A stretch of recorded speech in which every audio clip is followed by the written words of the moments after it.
सखा कहत यह नंद सुवन सो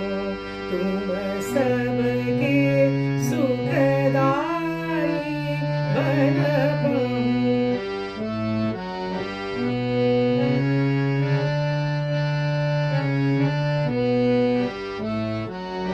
आजू चलो वृंदावन जी गैया